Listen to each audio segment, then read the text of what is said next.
than nothing.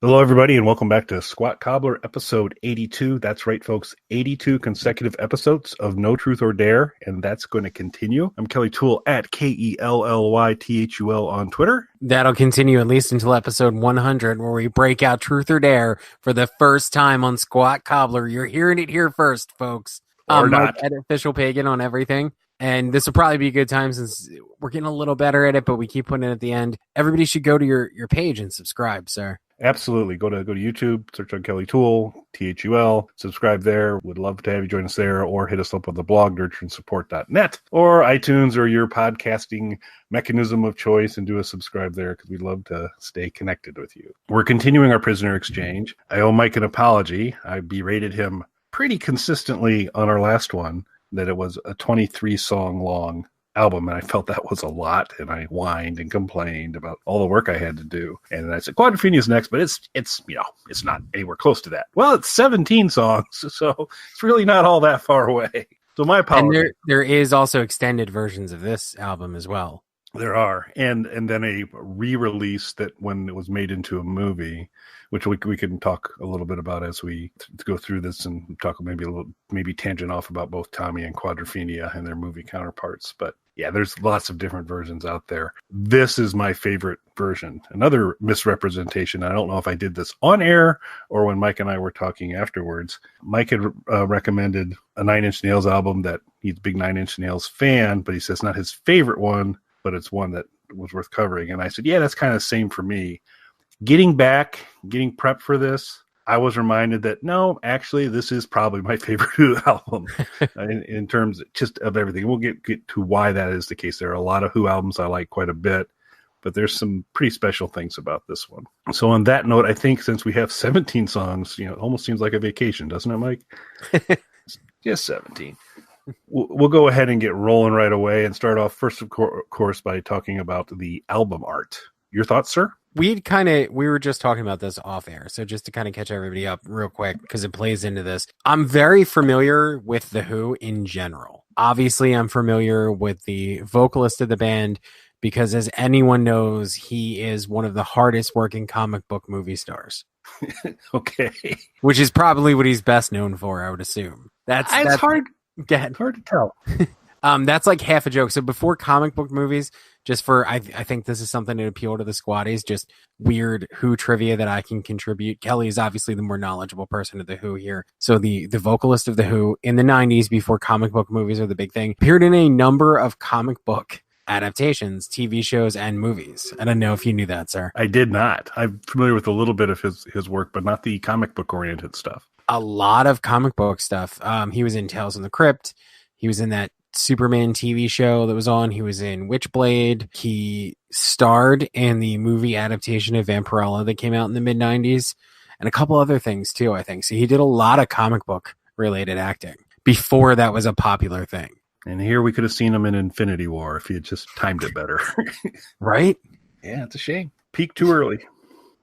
But as I was telling Kelly, going through Apple Music, which exists because of our last our last album that we discussed, going through Apple Music, preparing for this. So I obviously am familiar with The Who. I wouldn't say I'm not a fan of theirs, but I'm not I've never followed The Who. I've never really deep dived in any albums of theirs, but going through the most popular songs on there, I know a lot of Who songs. And whether it's just from hearing them, I feel like this is a band that's kind of, I grew up, obviously, radio was a much more prominent thing when I was growing up than it is now. Of course, you have satellite radio and everything now, but with streaming music, with podcasts and all that kind of stuff, that landscape has completely changed. The Who, of course, were a staple of traditional rock radio. A lot of people that I know listen to The Who. A lot of bands that I either listen to or know have covered Who songs. So I feel like I've been surrounded by The Who songs for a really long time. And certain album covers, particularly this one, which I think is in my estimation sort of an iconic album cover, because I can see that image and instantly think of The Who, and it's something that I associate with them. But it's strange because this is probably the first time I've sat down and really properly listened to a Who album from front to back. And it's weird because there is a couple songs on particularly on this album that I hadn't heard before, and yet I'm so familiar with this album cover and I'm so familiar overall with just the Who's music being around that I feel like I know the band better than I really do. It's a weird sort of spot to be in. And this album cover is one of those elements of it. Like I've seen this album cover so many times that I feel like I know this album better than I actually did. The cover, it's an iconic cover, black and white, a gentleman on a Vespa motorcycle and in kind of traditional or mod garb. Let's give you a little bit of background because I'm going to guess, and this is actually probably, my personal opinion, I said, this is my favorite Who album. Some of the best music they've ever created is on this. Definitely some of the best drumming Keith Moon has done is on this album. But the storyline, and it's a better storyline, still a little confusing, still a lot confusing, but likely a more cohesive storyline than Tommy. But Tommy was a lot more accessible because it was about pinball and a deaf, dumb, and blind kid and other kinds of things like that people could wrap their heads around it. For the American audience in particular, could kind of pretty easily gravitate to. This is steeped in England and aspects there. So during this time, the Who started off as, I believe the order was they were the High Numbers, and then the Detours, and then the Who. And I think they cycled back to the Detours briefly, but eventually stuck with the Who. But they were a mod band. So none of them were really mods, but there was one of the two kind of main groups. There were the mods and the rockers, and the rockers tended to wear leather jackets called teddy boys sometimes as well. And so they're kind of the biker guys. And then the mods chose to dress very stylishly. And they also rode bikes, but they were these Vespas, which are not quite as intimidating a vehicle as a Harley Davidson. And that's one of those is featured on the cover there with the 4 mirrors with the faces of the band members in there. And so this whole story is kind of them going back to their roots a little bit and talking about Jimmy, the protagonist of this album, who is a mod or wants to be a mod and fit in with the mods, and some of the conflicts between there. So if you have that background, this thing hangs together a little bit better. It's a little easier to follow. If you don't, there's just parts of it that just probably aren't going to land as great with an American audience. And I'm going to guess that's why this isn't hailed as much. But musically, it's an incredible work in my opinion. So I think we're just go ahead and get rolling into it. And it starts off. So a couple other interesting things about this one. I believe this is the only Who album that I know of that features sound effects, atmospheric stuff. I don't recall any other one. So this is the only appearance of that in there. We get that right off the bat with I Am the Sea. Sea plays into this a lot because a lot of the places where the mods and rockers would convene were on the various Brighton Beach and those types of things and by the sea. So it starts off with I Am the Sea. You're getting the motifs from what you're going to learn sooner. The different Quadrophenia deals with a split personality 4 ways. The 4 members of the Who. We'll talk about that as we go forward here. But you get all the themes, Is It Me, Bellboy, Helpless Dancer, it's all there. So you get and Love Reign Over Me, which is Pete's theme. So you get little vocal snippets of that, hints of the music, not much here. We're going to get more on that in a second. But it just kind of sets the tone up. This was really intended to be, Tommy was called a rock opera. This is definitely intended to be more of an opera or musical kind of structure because you get lots of reprises of things. And these songs kind of snake in and out of each other and get referenced quite a bit across the entire album. So it's a short little intro, atmospheric, a little bit of the vocals. Things are getting set up. So obviously, I'm a big fan of atmosphere in music. This is something, again, I've heard a lot of Who stuff, but I'm also not as knowledgeable as I thought I was going into it. So it was a weird thing because, as you mentioned, this is the only time you're familiar with of them doing this sort of thing. As soon as I heard this, I really liked it, but there was a part of me that was like, did they do stuff like this on other records? Like, was I just not aware that there was a more ambient or atmospheric sort of element to some of their records? So it kind of threw me, but in a positive way, because obviously I really like atmosphere to music. You mentioned something that I guess you could mention at any point of this album, which is, it does all connect and it kind of like, bleeds together a little bit. And there are sort of reprises of different things. And we just did back to back, big epic double albums like this. You could say the same thing about the 9 Inch Nails thing. Musically, obviously there's no real crossover there, but it is interesting that when you have, big epic records like this that are in time and in genre so far apart from each other, but you can see like structural connectivity in these big operatic albums that are decades apart and seemingly so far apart musically. Yeah, I thought as we were going through the 9 Inch Nails album, I kept going, wow, there are some similarities and approach in that, particularly the intertwining of you're hearing stuff you heard at the beginning of the album and it comes back at the end and then in the middle and it's slightly modified. And it's pretty interesting of those parallels. So then things probably started to sound a little more familiar to you, Mike, because then we roll into the real me, which is 110% true blue Who. The driving guitars, Roger Daltrey screaming it out, amazing bass going on, powerful drumming, a horn section, which is not atypical here and there on Who stuff, but this is a really big driving thing, and you get this kind of atmospheric start, and then this roars into the real me and gives you kind of a punch and says, oh yeah, this is a Who album. I had mentioned there's a lot of Who songs that I do know that I am familiar with, but going through the album track listings, I realized that I wasn't familiar with entire albums. And this is very much one of those cases where there's a bunch of songs on here I'm very familiar with, a bunch of stuff I'd never heard before, like I Am the Sea, that really kind of threw me off. So it was an interesting listen getting through it. Obviously, this is a song that is, I would assume, really well known and really indicative of the band's overall sound. It is a song I'm very familiar with. I've heard many times. It's a song I really enjoy. So we're at an interesting point here because I was completely thrown by I Am the Sea, but in a positive way. I was like, okay, this is going to be interesting. This is going in some unexpected directions. And then that was immediately followed up with a song that I'm very familiar with and really enjoy. So it was a cool sort of dynamic at this point in this juncture. And I'm like, I'm really going to enjoy this album. Yeah, and the turns keep coming because we get atmospheric. The real me comes out and I go, okay, Who album, I get it. And then we flip into Quadrophenia, which knows the Who when you hear the drumming and the bass and the guitar stuff that's going on in it. But this is an instrumental. It's a 6-minute long instrumental. It is big time, pulling in all the different themes that you're going to hear throughout the rest of the album in some very creative ways. It's a composition. It's a pretty powerful piece of music. And I just magic to listen to with headphones on. It's just kind of really immersing. It's to me just a very powerful song. And it's, like I said, instrumental and just it's weaving all the kind of themes in there and different kind of pacing to it, but just a really, really powerful instrumental. Yeah, I totally agree. It was, again, another turn. We're only 3 tracks in, and I feel like these are 3 very different sort of approaches, and yet it doesn't sound like you put a playlist on random kind of thing. Like there is connective tissue here, but at the same time, these are 3 really different approaches. You're getting a lot of orchestration on here that by the 3rd song, we haven't really heard. There's like you said, there's a little bit of a horn section on the real me, but nothing like the orchestration that's on here. It's a lot more overpowering on this. I feel like you could say this, and you've already said it, and I feel like you could say this about almost any song on here, but this is really where this particular note kicks in for me, is that the drumming on this is just incredible. Yeah, and you can pretty much say it about every song because absolutely.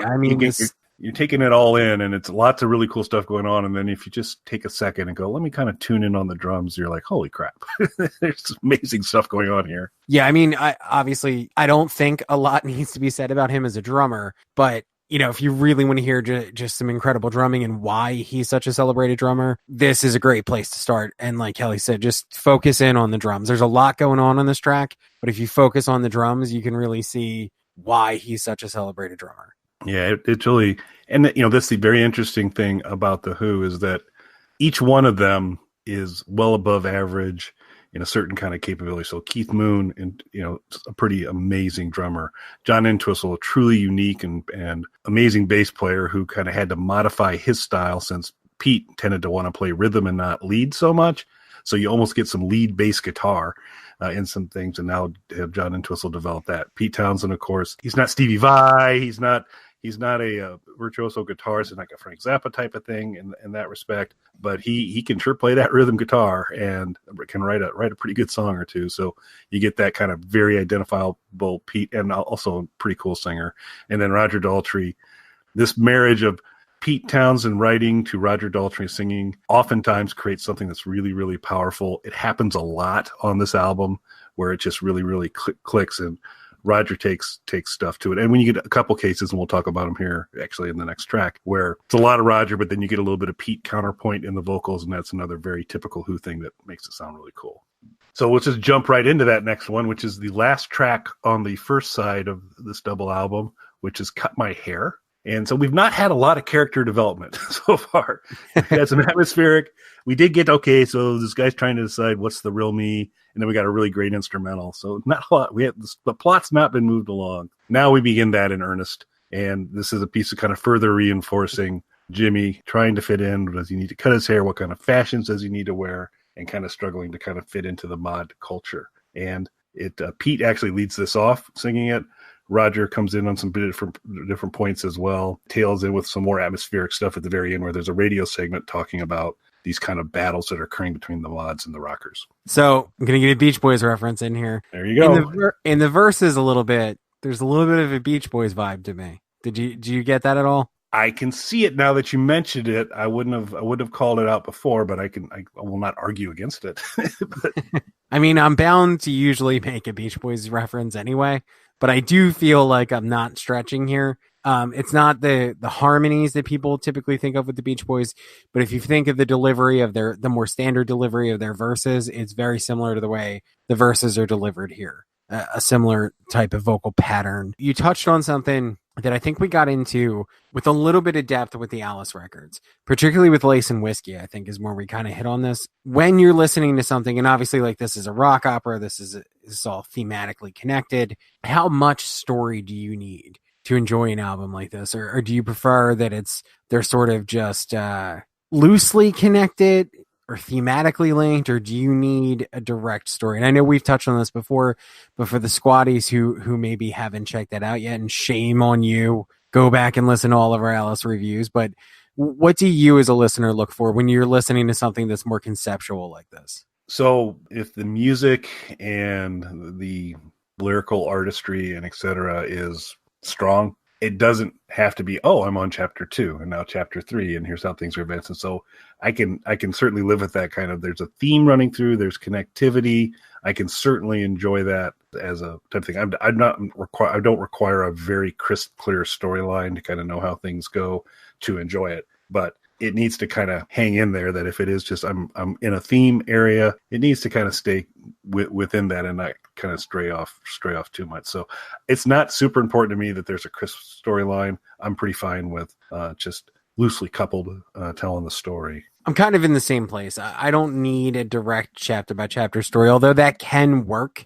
Sometimes I've heard it where that's too literal sometimes, and can be a little heavy-handed and is actually detracting from it to where you can't really take the songs as their own entities, which is definitely not the case here. But then there's been times, even when it is literal and heavy-handed like that, where I felt like it's worked really well. Cradle of Filth did an album like that I thought hung together really nicely, and it was a very literal beginning, middle, and end story that continued with each song, but you could still listen to the songs as their own entities. I think that's a hard balance. What I do need, though, and I think the reason we had originally delved into this with the Alice reviews for Lace and Whiskey is sort of sold as a concept record, but then once you get into the record, the concept largely only exists on the artwork. Yeah, I'd agree completely. Whereas Goes to Hell, which I know you have a few quibbles with maybe some of the production and Broadway-esque nature of it, but at least Goes to Hell, we stay pretty hell oriented through most of it in a good way. Lace and Whiskey, not so much. Yeah, Lace and Whiskey, you're promised sort of this film noir-esque story that really only exists in the packaging, not so much at all in the actual material. At this point, like you said, this song gives us, a little more narrative direction with it, but I'm also not mad at this point. Like, I don't feel like, I can hear the connectivity between these songs. So they didn't need to do this, in my opinion. Not that I mind it in any way, but I'm still on board, even if there wasn't more narrative direction at this point. And the narration continues on now. So Jimmy, whose heroes are bands like The Who, gets to actually cross paths with a band that seems very much like The Who in the next song, The Punk and the Godfather, which on American releases is The Punk Meets the Godfather, to make sure we're super clear that this is Jimmy kind of connecting with somebody, I think, just to help us Americans along a little bit. This is yep, we can use all the help we can get. It's another Daltrey Townsend combination of Rogers ripping through. This is another song that kind of roars in like The Real Me. There's more of a soft break in the middle where Pete takes the vocal duties. It's a great counterpoint to it, makes it all the better of a song, and just a really, really strong song. So I don't know if this was a single or anything like that, but this was another track that I was very familiar with. I've heard this a number of times. I didn't instantly recognize it from the title, just scanning through the titles, but as soon as it started, it was a song that I was very familiar with. Do you know offhand if this was a single? 515 and the Punk Meets the Godfather were both singles, I'm pretty sure. And The Real Me, I think, and The Real Me as well. The Real Me is the one I was most familiar with of everything on the album, but this is a song that I've heard a number of times going into it. Really enjoyed it. Not a whole lot to add to what you said to it other than I was curious if it was a single because it's something that while I didn't recognize the title, I recognized the song almost right away. Yeah, it's one that this is one where the title's not referenced at all in the song, so it's like, oh, that's what it's called. And I was just testing all you big Who fans out there that when I said, "Oh, Cut My Hair" was the last track on the first side, it actually the Punk and the Godfather is the last track on side one. I was just testing you, making sure you're paying attention. So it wasn't a mistake. Couldn't have been a mistake. Like that. Yeah, just kind of tricky. But now we move to side two. This is a Pete Townsend only in terms of vocaling. It's called "I'm One." This is a much softer, introspective kind of piece where it's just kind of Jimmy musing a little bit. Pete tends to take most of the Jimmy point of view vocals. Yeah, it bounces back and forth a little bit, but it's not your typical heavy-handed Who kind of thing. It's a very nice song. From there, I don't really know why I like this lyric, but it's still possibly one of my favorites where he talks about, I've got a Gibson without a case, but I can't get that even tanned look on my face. I don't really know what the point of that is, but I love it. I think it's really cool. So it's a good song. My note on this was country Who. This has a little bit of a country vibe to me. And maybe as more of a Who fan, you would disagree with that, but I can hear just a little country influence there. Am I crazy? Not crazy. Pastoral might be another way to put it, because the other thing I had in my notes I forgot to mention was, so this followed Tommy, and I think this is a more cohesive album in terms of overall sound than Tommy was. Tommy's a great album, but I think it's more cohesive, and it is unique unto itself, that there's not too many other, you hear the Who loud and clear through different parts of it, but Quadrophenia is just kind of a kind of special execution for them.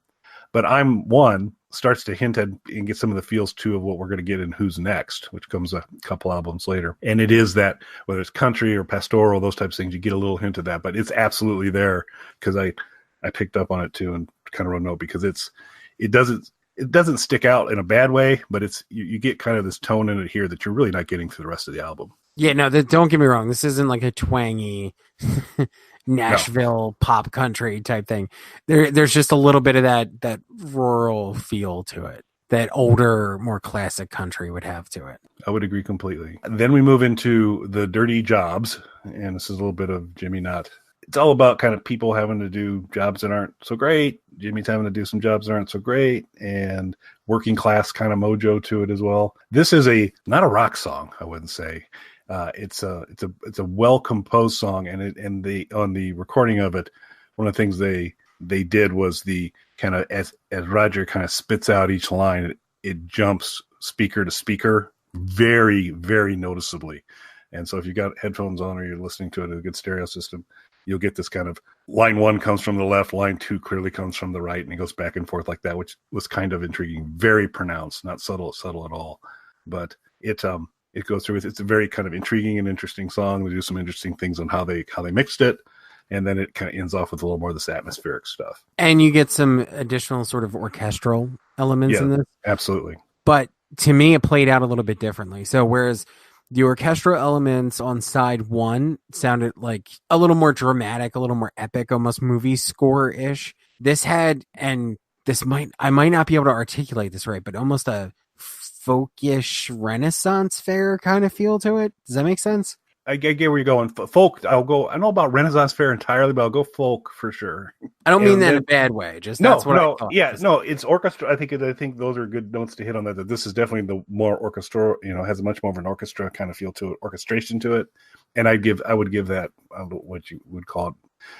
I guess Renaissance fair is as good as any. It then moves into Roger's theme, which is Helpless Dancer. This is mostly about trying to fit in, trying to keep on. It isn't really working out really well. And it kind of ends with and Roger sings the heck out of this and kind of ends at the very end with "You Stop Dancing," because it's kind of like all these different things that the lyrics in this are really powerful. You get a chance to kind of read through them. They're really impressive. And then what's kind of cool at the very tail end of this, and this happens in a couple other places, again, I think this is the only time the Who does a lot of this atmospheric stuff. The Kids Are All Right, kind of at the tail end of the song, kind of comes in as well. So I really like the play between the piano and the acoustic guitar in the beginning. Yeah, and it's almost still got hints of orchestral on this one as well. Absolutely. The lyrics are definitely very striking. I could almost see, though, some of them being seen as problematic now. And then we've talked about this before on a couple other albums where there were things that at the time, I think the Kinks' Misfits was an example of that, where at the time it didn't land particularly odd, but you listen to it now and you're like, I don't know. I think probably I'd phrase that a little differently.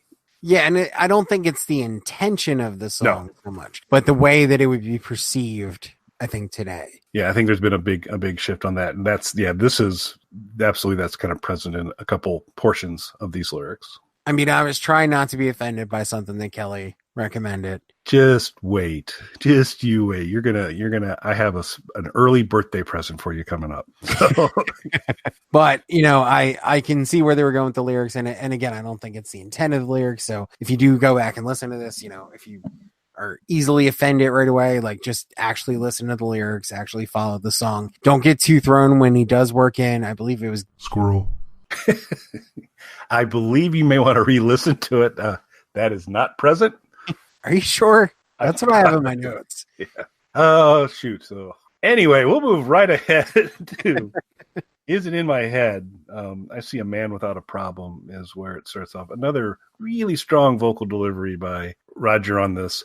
This is actually John's theme. Pardon me. I take that back. It's not John's theme, but John Entwistle does some vocal. This is actually this is the only track where John does some backing. John doesn't even sing on his on his theme, but on this one he does. So could you get that kind of higher register type of thing that John Entwistle can do so well? It's pretty cool. So it's a good song. You get a little bit of Roger and John, which you don't really get very often in a Who song, but it is a good song. It is also probably on the softer side, but a good song. So this song, and it doesn't sound like it, but it made me think of the song Am I Going Insane from Black Sabbath, which I realized, again, the two songs don't really sound alike. It just kind of put me in a similar sonic frame, I guess, between the two. And it made me realize that Black Sabbath song sounds more like a Who song than a Black Sabbath song.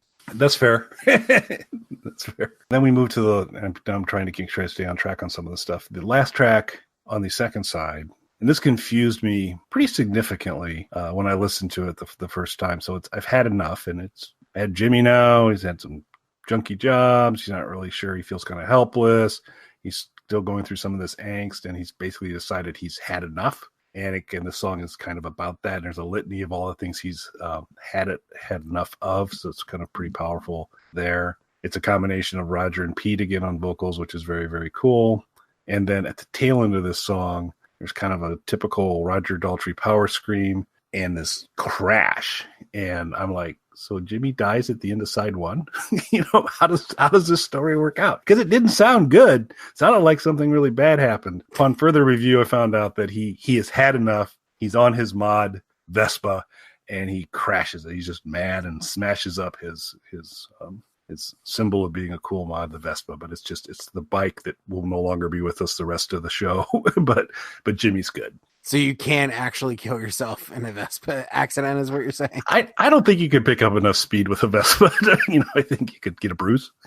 Now, I don't know how big the Vespa crowd is in terms of squatties out there, so hopefully we don't start an insurrection here. Huge number of Vespa enthusiasts. Yeah. Like I'm going to get concerned if a Vespa owner's mad at me. So. Better watch out, Kelly. They're going to come try and run you down the Vespa. You brought this entirely upon yourself. And I'll be like, hey, did you just run into me? Hey, what's up? In the interest of winning those people back, I'm going to say this is my favorite song. I was horrified when the Vespa was crashed. I am pro Vespa all the way. Unlike Kelly, keep that in mind. So this did make me want to ask. So you already kind of touched on, our protagonist here has had a number of jobs that, didn't live up to his expectations of life, and he's not going where he wants to go yet. So what is a strange job that you've had, Kelly? I don't know if I've had, I can't wait for your answer, but I don't know if I've ever had a strange job. I've had a really boring job, which was working in a plastic and metal fitting manufacturer, where my main job was to package little pieces of pipe or screw a hex nut onto something and package it and count them and tag it. So that was fascinating work. But probably the strange, and I think it probably does fall in the category of strange, is I got to work in a lumber yard for a summer where we were basically loading large pieces of oak and pine onto large carts that would then roll into the drying kiln to dry the wood. And I did that with an Amish gentleman who was probably in his 50s, who was developmentally impaired. And it was a very nice guy, but I brought my radio, which is not a big thing for the Amish. They're not big fans of things like that. But he let me play it. But I kind of freaked him out when Bonnie Tyler, It's a Heartache, came on the radio. And I said, I hate this song. And I grabbed a rock and threw and destroyed my radio. and he was scared at that point. But I mean, in his defense, I feel like if you just started randomly raging out and smashing things with rocks, I think a lot of people would be off put by that guy. But it's Bonnie Tyler, It's a Heartache. Come on. I'm justified 100%. Something must be done. The song, but that must be stopped. See, once again, it's me who's the good guy on this. It's not always perceived that way. I'm not attacking the Amish with rocks. It was not. I did not throw the rock at the Amish man. It was at the radio and through transformation. You don't know what a radio is. That's just part of your black magic spell. That's right. Casting devices. See, so I slew the demon, and so there you go. It's gone. So in a way, I should have been his hero, but it didn't work out that way. So, Mike, I'm going to imagine you've had an interesting job or two. I've had some boring ones. I think that the two that are the most interesting to people. My first real job that I ever had, I was in grade school and I got an after school job working in a porn shop. That got shut down pretty quickly once my dad realized I got a job working in a porn shop. I want to back you up for a second. When you were in grade school, yes, you answered a porn shop help wanted ad. No, so the little raising of me that was done as a youth was largely done at my grandparents' house. And my grandparents were near a small local college satellite center that they had. And there was a bookstore, air quotes, that opened up near there. And of course, and they had a sign up that said like books and comics. And I was a huge, as most kids of my generation was really big into comic books. So I was like, oh, a nearby comic book shop that I could just walk to. So I walked over to it and it had a rack of comic books by the front door. And then the rest of the bookstore, which again, I guess myself and my family included assumed this is close to the college, is an actual bookstore. It was a porn shop, the bookstore. It was an adult bookstore. But they did have a rack of comic books. And it was an impressive selection of comic books. It wasn't like, so I don't know how it is or how it was where you are. But for me, your options, if you went to the local drugstore or corner stores or anything like that, the comic book options were only the most popular mainstream comics. You might have the latest issue of X-Men or Spider-Man or something like that. If you wanted to delve any deeper into comic books than that, you had to go to a comic book store, which prior to the comic book bubble that came a while after that, they were not many comic book stores near me. So when this opened there, even though it was a porn shop, that rack of comics that they had by the front door was actually pretty diverse and a lot more diverse than what you could get at local drugstores. So I was frequenting this porn shop buying comic books. And as far as my family knew, or my dad knew when he would drop me off there, I was just going in and getting comic books. You also have to remember too, that these were really comparatively different times to what they are now. This makes me sound incredibly old and feel very old saying that, but like things have changed a lot since I was a kid. I remember there was a local toy shop, like a little mom and pop toy store that sold cigarettes, which seems like an unfathomable thing now that you could buy, your toys and a carton of cigarettes in the same place. So it was just a really different time then. Although, I didn't mention to my parents that it was a porn shop because I wanted to keep going there and getting the comic books that I needed to keep progressing in my collection. So I was there often, and he had like a help wanted sign up the one day.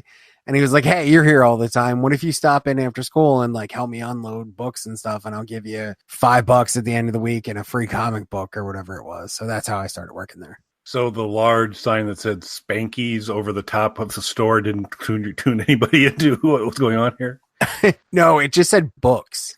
Like it didn't even have, I think is almost creepier because like it didn't even have a name. It just said books. Books. Ah, interesting. So I think that's an interesting one because I was, technically I worked at a porn shop when I was in grade school. And then the one that always really throws people is there was a brief period where I was a baker. At a porn shop. At a porn shop. So, and it's because it's created this weird. It was called Buns. Sticky Buns, porn shop and bakery. Bakery. There you go. So I'm trying to think of what led to it. I'd done a bunch of film projects back to back. And at the time I was so busy doing that. I didn't have like a normal 9-to-5 day job. That kind of slowed down. And honestly, I needed a break from it because I made like 3 or 4 feature film projects back to back to back with no break in between them. I was exhausted and run down and I just needed some kind of normal day job for a few months to kind of be a normal person for a while again. I started looking around for a job and I was having a hard time finding a job. And somebody said, this grocery store is hiring, and it was like flexible hours and it was part-time. So I still had most of my time to myself. And I was like, oh, this is a good, second job to kind of have, get away, get out of the house for a little bit and make a couple bucks off of it. So I got there and the job was terrible. I was originally hired to work in the money room there. And there was all kinds of problems with the management there and things like that. And the reason I was hired to work in the money room, most people don't know, most of my real life day job activities throughout the majority of my life is working in finances. So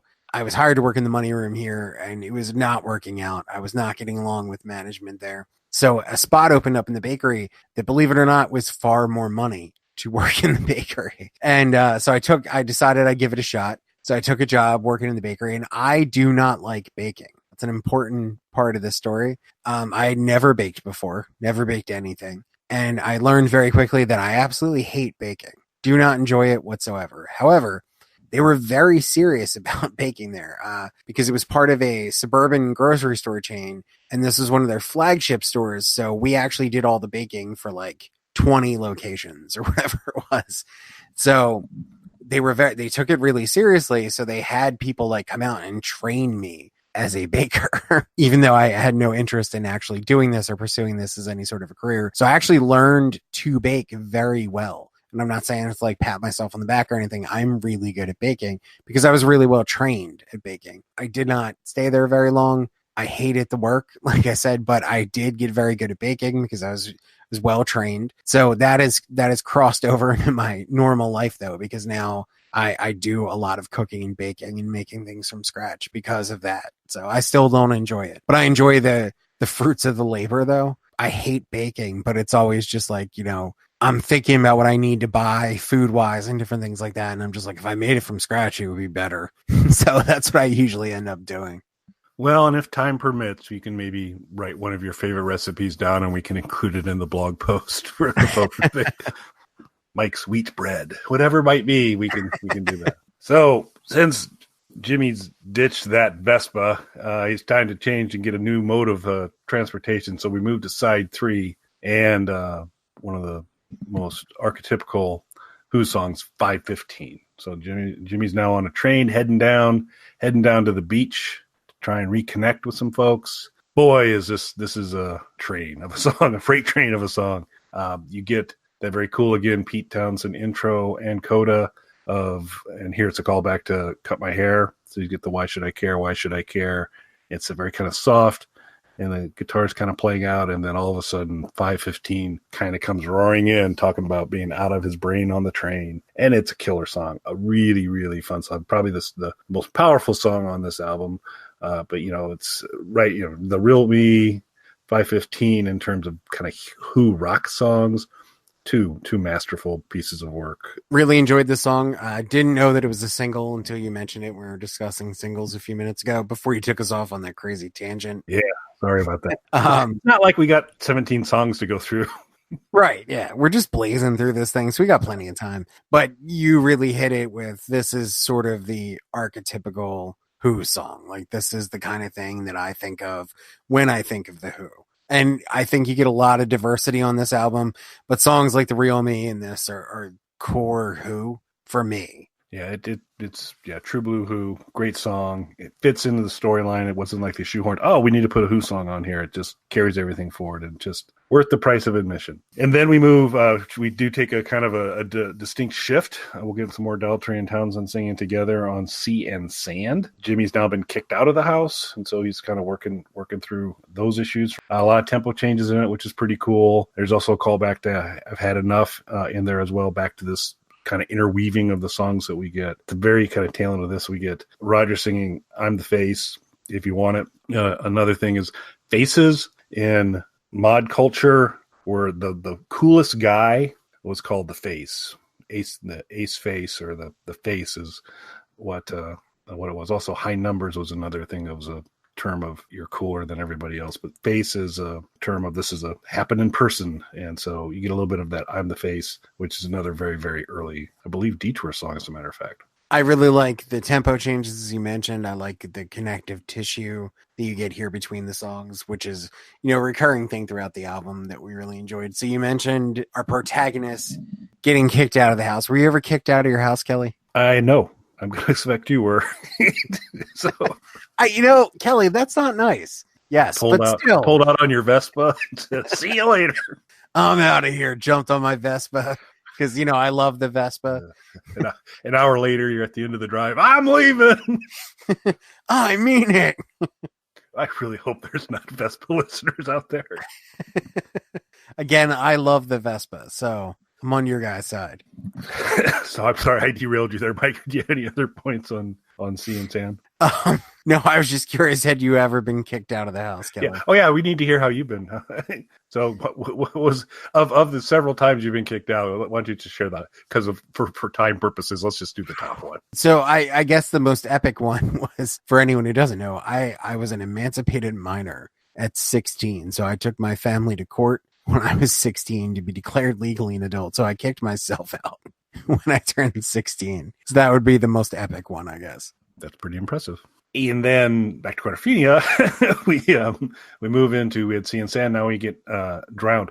Drowned it's a great song. It's got a lot of punch to it. It's not your typical Who song. It's really heavy on piano, which I love. Another one where Roger just nails it in terms of the vocal delivery on it. And, towards the end, he's like, I want to drown in cold water. And he just is just pounding it. And it's a really rolling, powerful song that kind of coming off of Sea and Sand, which is in the lighter register, a pretty cool way to go. And kind of a hidden treasure on this album, I think. I really like Drowned. Really strong song that I really enjoyed. And you already touched on, it's a great counterpoint to what we just had. Speaking of counterpoints, we'll move into Bellboy, which is Keith Moon's theme. And we actually do get to hear Keith Moon vocals on Bellboy. And so the ace face of Jimmy's old gang, the guy that was the coolest guy when they used to go down and get into all their fights with the rockers, is still in the area, but is now employed as a bellboy at one of the fancy hotels on the seashore. And so it's kind of like the person he was holding up as being the coolest in the world is now kind of having to work at the beck and call of the people that they felt they were better than all the time before. And you get Keith Moon singing from the point of view of that individual in ways only that Keith Moon can sing, which is really kind of fun. And so it's a really kind of intriguing song, a lot of good rock to it, and then some storytelling with Keith Moon kind of talking about being a bellboy. The Keith Moon vocals would be the main thing that I would mention with it, but it brings up another tangent possibility here, because I know you love it, the Squatties love it. We need to get the tangents in here. Have you ever worked in the service industry in any way, Kelly? I had several smart aleck answers to that I would pay a price for, so I'm not going to give any of those out. So no, and a lot of that comes from, the only thing that I dislike more than Vespas is people. And so I've really never wanted to be in too many circumstances where I was needing to interact on a regular basis with other humans. So I've not done any really service industry stuff. It's always either been kind of manual labor or technology. I take it you have outside. No. Outside actually, of the, I'm not gonna. Never mind. See, Kelly thinking terrible things. I know. Again, I'm the good guy here. I feel like that's not positively portrayed. We're about. I mean, you worked in your Squirrel a little earlier. Let's not lose sight of that. I mean, you just said it too. I'm aware. I'll have to edit it out. So But I got some more editing to do here in a second, so it's okay. Never worked in a service industry job. I guess the closest thing would be when I was working in the bakery, although it wasn't a retail thing. Like you couldn't come up to the bakery and like make orders, but people thought you could. So there was a lot of dealing with people who didn't comprehend that we were, if I was making donuts, I wasn't making like a dozen donuts for them. I was making 1,000 donuts for like 20 different locations and didn't really have the time or patience to deal with them. So I definitely respect people who work service industry type jobs. Absolutely. I don't think I could do it personally. No, it takes a special breed to be able to, because, a lot of times you'll cut across people that are human beings and kind and nice and flexible. But a lot of times there are other people out there too that you're kind of trapped in having to be at their service. And it'd be tough. It'd be really tough. I can't imagine. So in my normal everyday jobs that are, like I'd mentioned, are typically in more finance related roles, I do have to deal with clients and customers and things like that. And when, just that part of it can be exhausting at times, and you're not always dealing with people who are happy or dealing with people on their best days and things like that. So the idea of working in the service field and having to do that all of the time, and that be the focal point of your job, it's something that I'm not cut out for. I couldn't do it. Yeah, I'm super impressed by the people who can and do a great job at it. So we move to the final side 4, only 3 tracks on this. And the first track is Dr. Jimmy and Mr. Jim, where Dr. Jimmy is actually the name of the song, but it's Dr. Jimmy and Mr. Jim. So it's a bit of the Jekyll and Hyde of pills were very popular amongst the mods. That's another thing that's referenced in kind of multiple points earlier in the album. And so Jimmy's kind of singing about the fact that Dr. Jimmy and Mr. Jim, the evil side he only comes out when I drink my gin. When he's on pills, he's mellow, he's cool.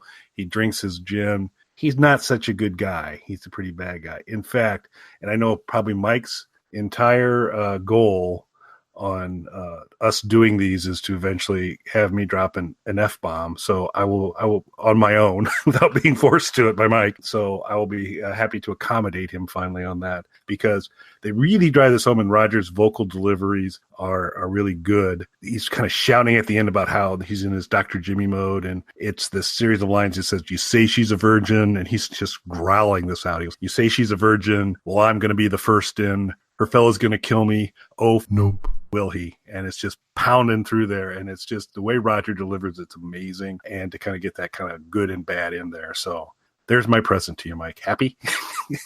I mean, obviously I'm offended. I'm sorry. Yeah, my apologies. I was pretty taken aback when I was listening to this.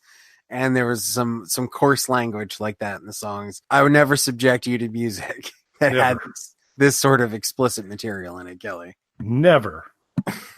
And then not only did you just repeat the line, but you've already said squirrel as well. I don't even know what kind of show I'm on anymore. Yeah, that's right. I've said it half as much as you have. just to be, we want to do distribution. So you're a gin drinker, Kelly? So I just heard, are you gingering Kurt Kelly? So I don't think that was your question. No, let's go with that one. Kelly. Are you gingering Kurt Kelly? It's like a slang term. I don't know. I don't know how to answer that. Let's roll with that, because I don't know where that's going to go. No, I'm not gingering, Mike. Are you gingering? I haven't gingered since way back in the day. No, are you a gin drinker, sir? Oh, that makes a lot more sense as a question. I'm not. Whiskey, in terms of spirits goes, whiskey is always my favorite from there. Don't mind vodka on occasion, but I've never been a big gin fan. Gin and tonic, okay, but not a big one. How does it fall in your pantheon of alcohol, Mike? Primarily a whiskey drinker. Give me a fifth of whiskey and then another couple of fifths of whiskey to split with my friends. And I'm usually a pretty happy guy getting up in the morning. That's how you get the day started, by the way. One thing I've taken to doing, though, which nobody is happy with except for me, when we go out, or when we're going to have a big night, or we're doing a show, or we're doing whatever it's going to be, I tend to make everybody do a shot of gin with me. Just straight gin, do a shot of it. And blurry now how this exactly got started. I think it was because I was at a wedding years ago, and I was never really a gin drinker. I'd had gin before. I think I'd had a gin or tonic or two. Never really a gin drinker, though. I was at a wedding, and we were taking turns going up and getting the drinks for our group, sort of at our table and all that. A friend of mine went up, and it was his turn to get the drinks, and he got everybody some weird variation of what they asked for. So, like, if you had asked for a Jack and Coke, you got a vodka and Coke or something. Like, it was some weird variation on what you got there. So when I was going up to get the drinks, he had asked for just a glass of water. So I got him a glass of gin. Like you do. As one would do. So he did not notice, which you would think, because there's that strong, like, juniper berry smell to gin, lighter fluid that you get. And he did not notice because he'd already had a few drinks. And, you know, he was in the middle of conversation and everything, so he just kind of picked it up off of the table, downed it really quickly. A rocks glass just filled with gin. So he had a very strong reaction to that. I would think so. Yeah, especially because he was not braced for it in any way. So somehow from that, it's turned to every time there's a group of us and we're going to be doing anything, the first thing is a shot of gin. And for me personally, I feel like it prepares me for what's coming next. Like, if I can get through the shot of gin, just straight gin, I'm ready for whatever's coming next. That's an interesting life path you have chosen, Mike.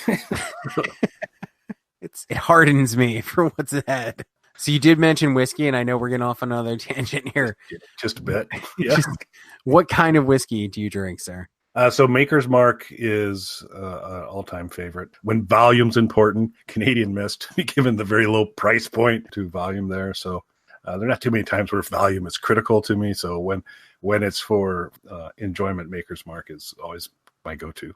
You have a preference? So I do. Maker's Mark is good. Four Roses is one that was introduced to me more recently that I do enjoy. There's a few others. I really like Gentleman Jack. Have you had that? I have not.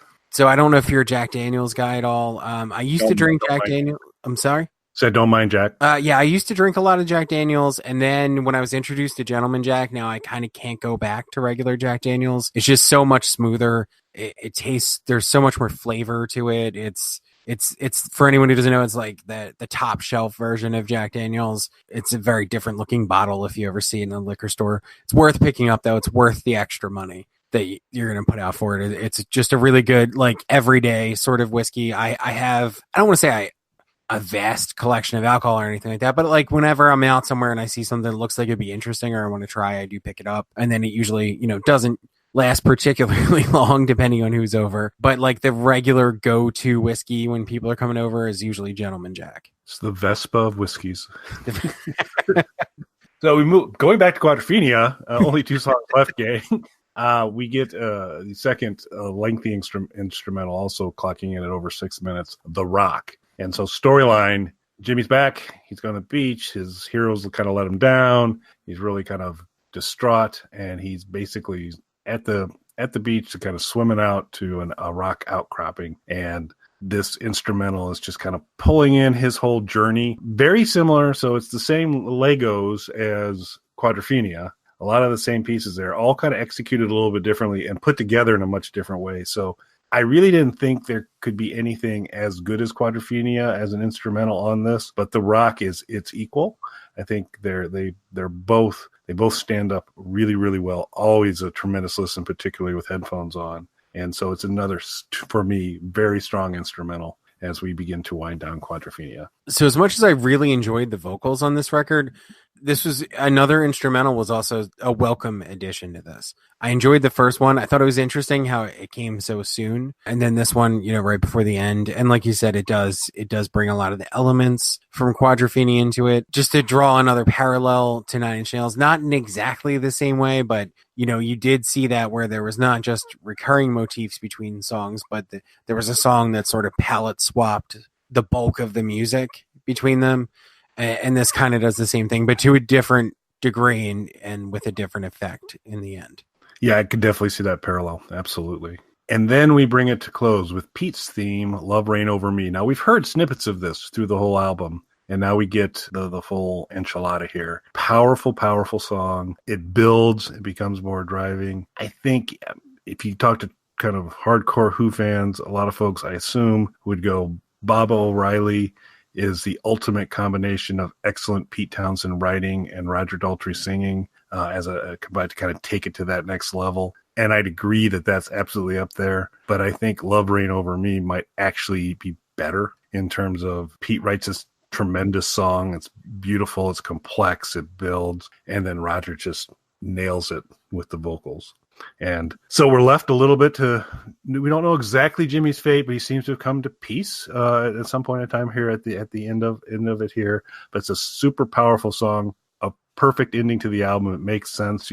It's the right move in my opinion, and just a tremendous song and a great way to end the album. Another song that I was very familiar with, like The Real Me, that I've heard many, many times, and, didn't really have the context for it, having not listened to this album front to back before. So it was good to sort of get the full picture of it. But a song that I really, really enjoy. You mentioned Baba O'Reilly, another obviously really well-known Who song. I don't know how much I would get into covers of different things, and while I'm off the top of my head, I don't think I've heard a cover of this. It is interesting listening to covers of The Who. I don't know how much you've ever delved into that, but some of it is just really all over the place. So it's interesting to kind of hear, because I always think of a really particular driving rock sound as The Who sound.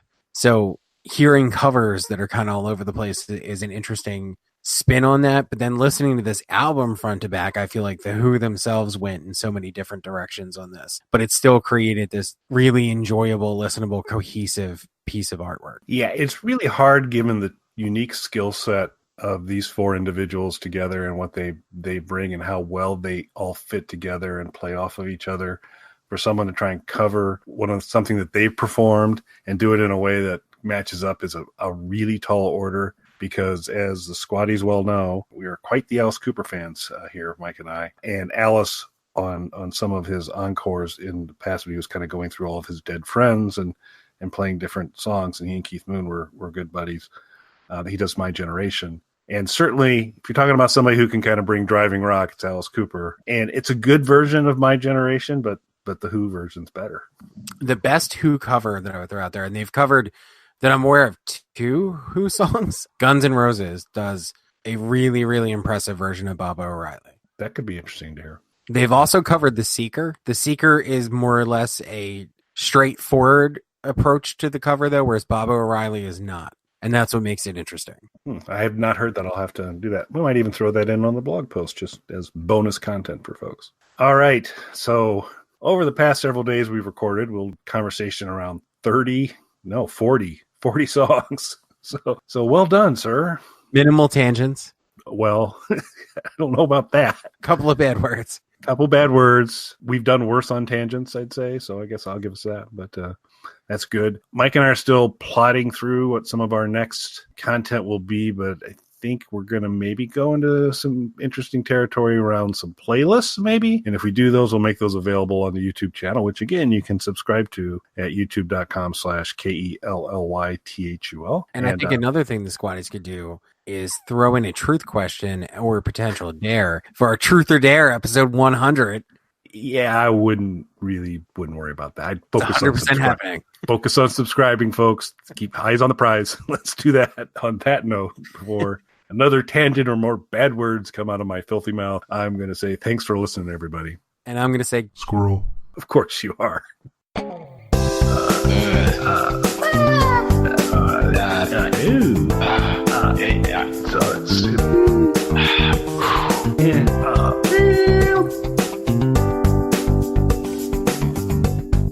right, I'm going to stop the broadcast.